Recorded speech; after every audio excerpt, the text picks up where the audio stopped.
Welcome back, Minties, to Near Mint Condition, a channel where you can be part of a positive community and lay claim to some comic book knowledge.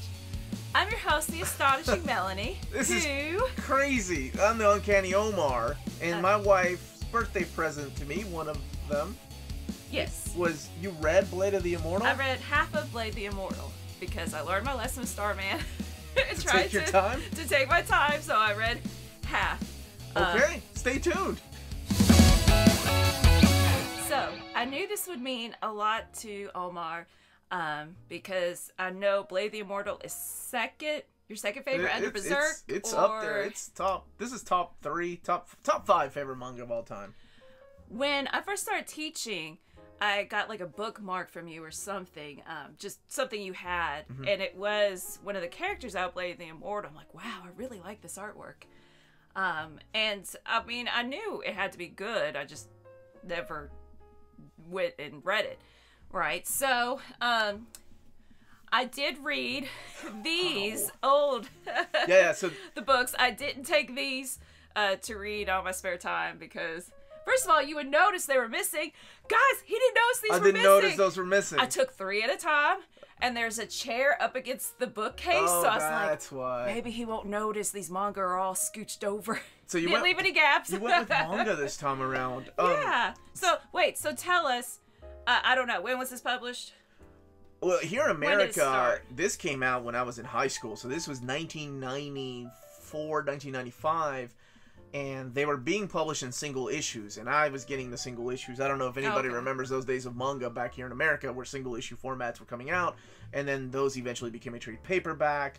And with nice big artwork, right? Yes. And back then it was a very popular thing to do something called mirror artwork, where here in America we're not familiar with the way the traditional manga, the tankobons, were reading right to left. They did something called mirror artwork, so Americans' brains wouldn't be blown going, oh, I can read that. It's left to right.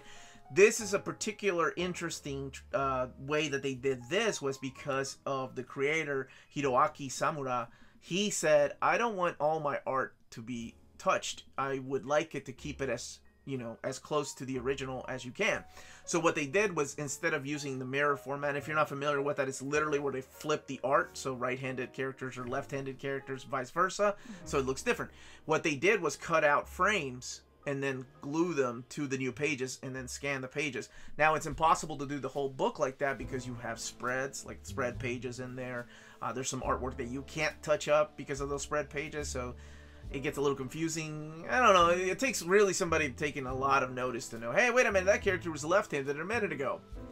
But it was a very interesting way of doing it, and for some reason, when they started releasing the omnibus formats and these nice deluxe hardcover editions, they decided to use the same, probably not some reason, probably to save money. Dark Horse decided to use the same files and keeping it in traditional American style, left to right. And I don't mean that American, I mean Western style, right? I assume. Non-traditional Japanese style. But, the switching from left to right or right to left reading, I've never had issue with. Some people do, though. Right, yeah. I didn't even think about this being the Western way of left to right. Oh, you just manga. Yeah, I just open it up, whichever, I just automatically, subconsciously know which way, but okay. This is going to connect in a second. Let's talk about the art first. Samura's artwork? Yes. Beautiful. Amazing. I'm sorry. Yes. Go ahead. What did you think? It is, and I could tell how much detail he puts into it, right? Sometimes with is it shading or with the hatching? No, he doesn't really use hatching. Cross hatching? Yeah, no, he uses like a whitewash of just pencils. Yeah. No inks. Some of that, like, I really had to analyze. I had to really take a look because at a glance it seemed to me to be muddled just because my brain, it takes a moment to process that. But like I said, it's still gorgeous. The fight scenes, I know they were badass, but I had a problem following them. And I know that's so important to you. Yeah, but it's like half the reason you like it, right? I love the death scene. Like when he is cutting dudes up left and right, there are some brutal scenes in here and beautifully drawn. He quit doing it later, but in the first volumes, they were all where over. It was like just one whole page. and it was like symmetrical, like it would be a great painting of, you know, the death of the enemy, the climax. That was really cool. Oh, they didn't quite doing it. I bet you it took a long time. But yeah, that I've always had a problem with that. Even in movies, like it has to flow a certain way for me to follow the fight and imagine it in my head. No, that's okay. So, I get it. I know it was cool. It's badass. Like it's badass is the only way I can describe the beautiful artwork.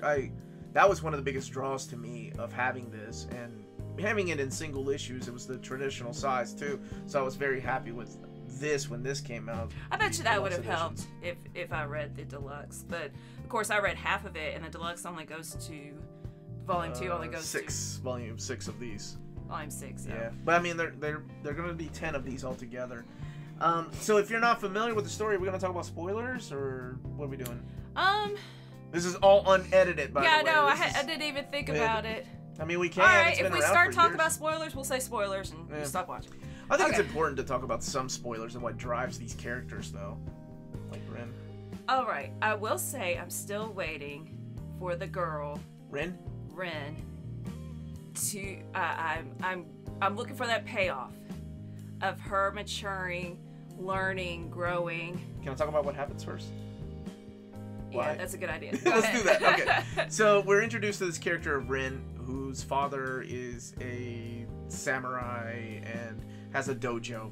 And these bad guys, known as the Ito Ryu, come in and they're like, "Hey, we want your dojo," or he wants to kill the family. Anatsu is the leader of this gang, and he's with a few other badasses with him that will come back later into play.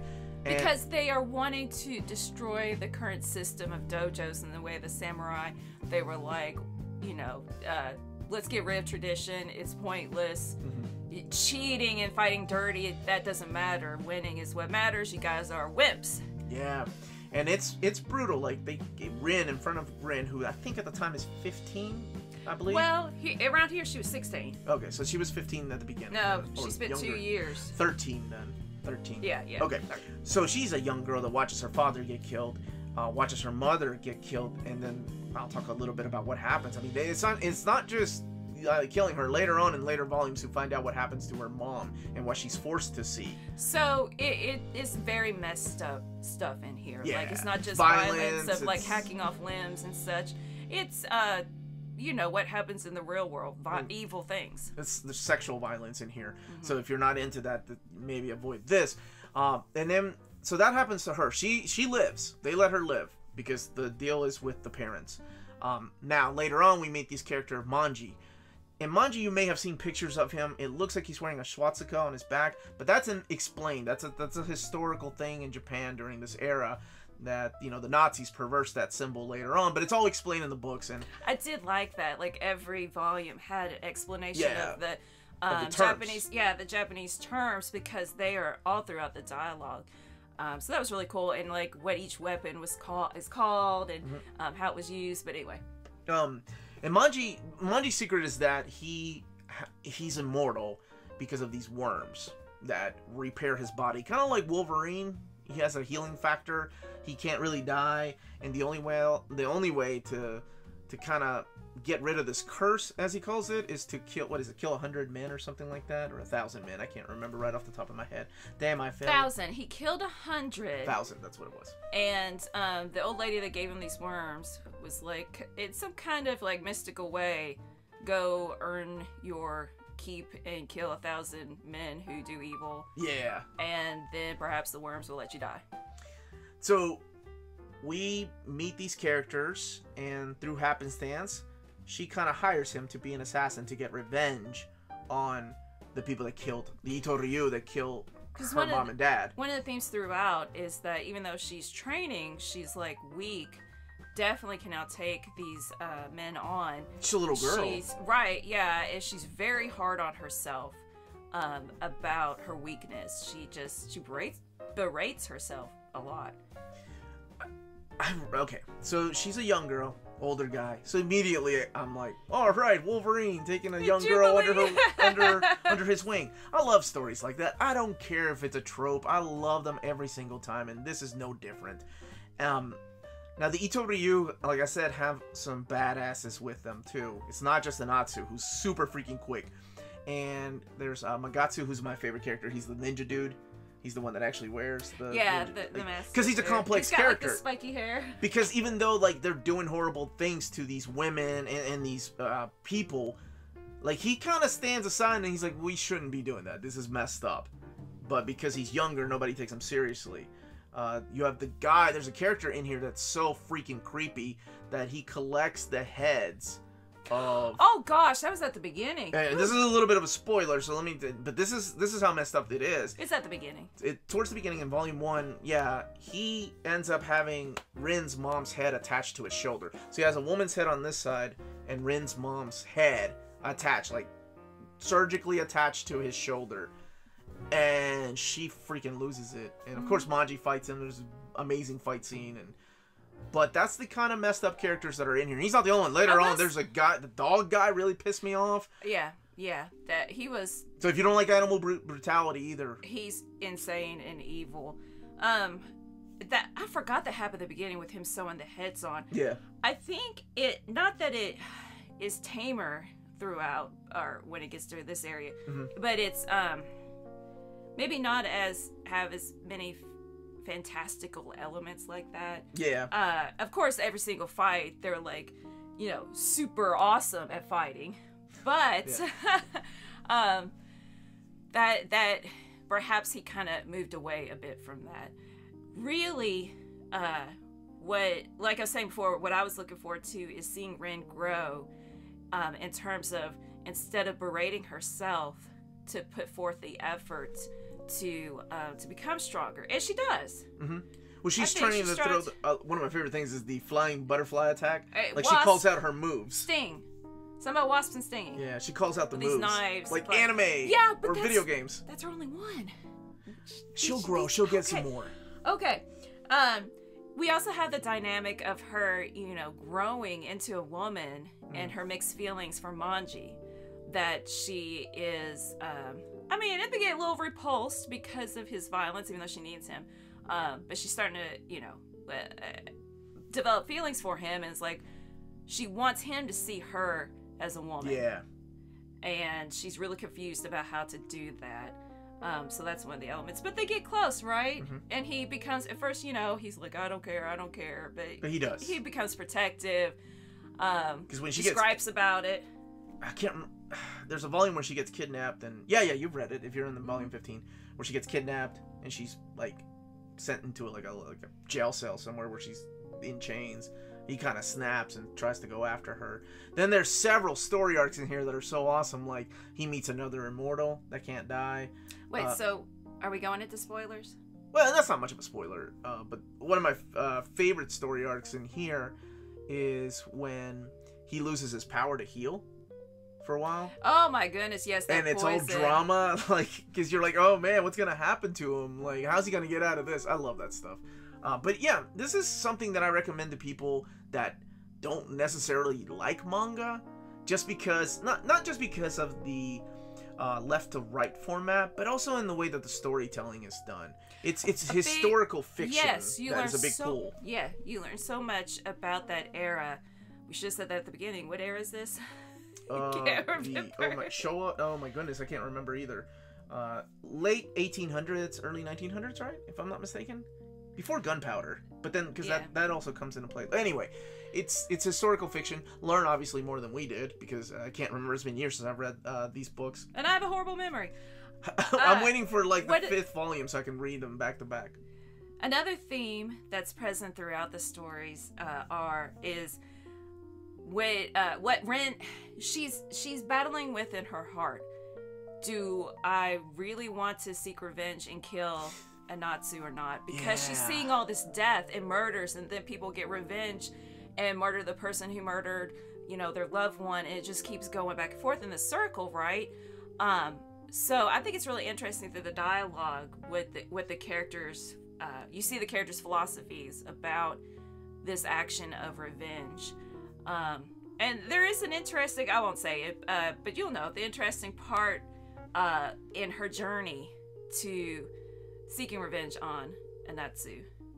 And oh yes, you're like, really? Okay. Kind of. That reminds me of an anime. Because this did go into an anime and a live-action movie. Oh. Yeah. Cool. Done by Takeshi Mike, I think. Mike? Yeah, Takeshi Mike. Just characters developing relationships where you're like, really? I don't know. But I was okay with that. But it really highlights that theme. So, this is like I mentioned, this is the manga for people that don't necessarily like manga or are curious about the art form. Because it's the You mean because the it's not cutesy, or it doesn't have the what I like to call the manga or anime tropes that you see in most series. Like there are certain tropes, and I'm okay with them, but then some people just get like love triangles or even Berserk in it to an extent had that with Puck at the beginning. You have this character that's annoying and to balance off the comedy. Yeah. This is literally like a freaking revenge tale of. It's like it's serious. Oh, he did in the first and second volume. He added a couple of like silly things, and then he threw that out. Yeah. Like his sister handed him what she thought was some kind of dessert, and it was actually poop. Yeah. And he forgot, took a bite, and made this face. You know, like silly things silly like anime that. Face. But nope, I think after first two, it's done with. Yeah, so it's more of a serious tone, and it maintains that. Because I know for some people, those kind of tropes are a big turnoff in manga and anime. Like, how can I take this seriously if I'm gonna have this idiot over here making stupid little silly jokes? Which I personally like. I think it's a good balance sometimes. Yeah, I like a good balance, not too much where it's like there is no story. Yeah. But I also like this too, that didn't have it. Yeah. Okay, now I understand. That's a good point. Like, if you're not into those tropes, here's trope free, except for the older man with the younger girl, but that's going on a journey. That's sort of a trope in movies. Yeah. I mean, the professional. Lone Wolf and Cub. I mean, yes, two males, but what? Lone Wolf and Cub? Oh yeah. Well, he's a baby. Yeah, I know, but there wasn't a love connection there. Oh my goodness, semantics. I know. I was just saying, literally, it's not male female. That's no it. Edits. It no was edits. male. That's it. That's all I'm saying. Gotcha. Well, honestly, like, I mean, this is top 5 for me. What did you think?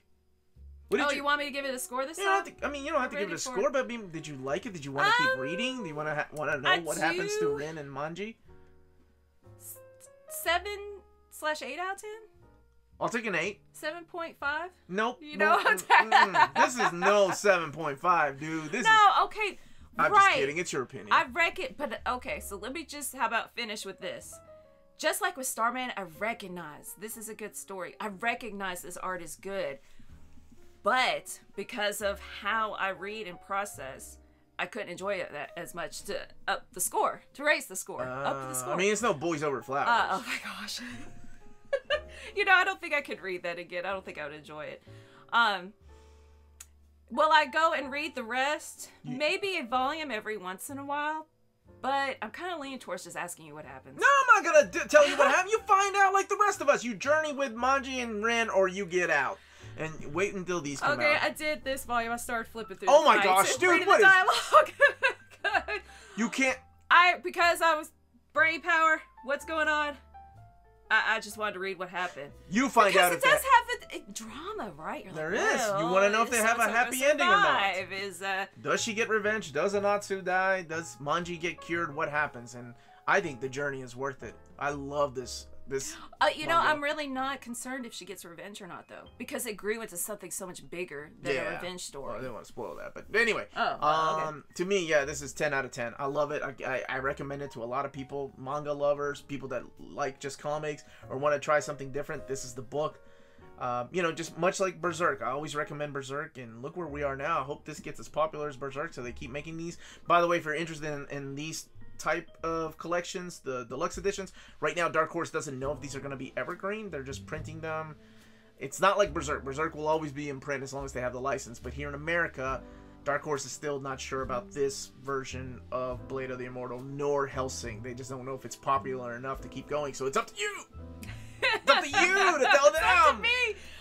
And if you're interested in the artwork, check out the Uncanny Omar's video. I'll leave a link up there somewhere. Volume 2 and 1. for the artwork. I love you. I love Happy you. birthday. Thank you. This was awesome. This was kick-ass. This is, yeah, man. Yeah, this I was set cool. these up, and when he came down the basement, he's like, you read Blade of the Immortal? Yeah, I love these surprises. These make the best presents, honestly. Aw, People that I love, reading the stuff that I love, and then breaking my heart saying it wasn't that good. Love it. Every time.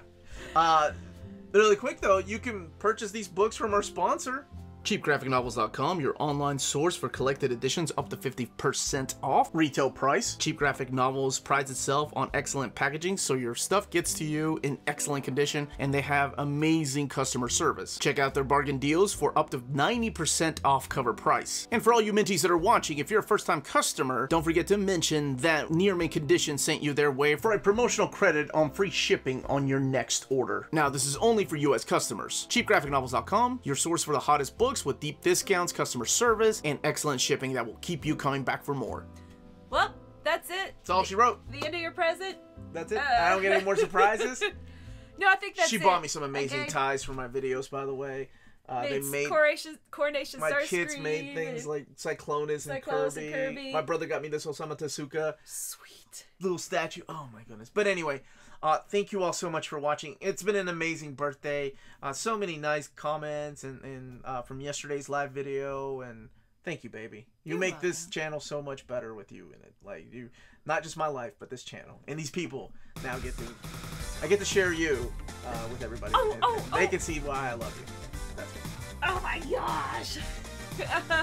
I thought about somehow singing the song. We'll get demonetized. But what song? The Elton John song, How Wonderful Life Is With You in the World. Yes, that's the way I feel about you. Happy birthday to me. Give me a kiss. Happy birthday, everybody. No, just kidding. What? If it's your birthday, happy birthday. Much love, everybody. That's it. That's it. Stay minty.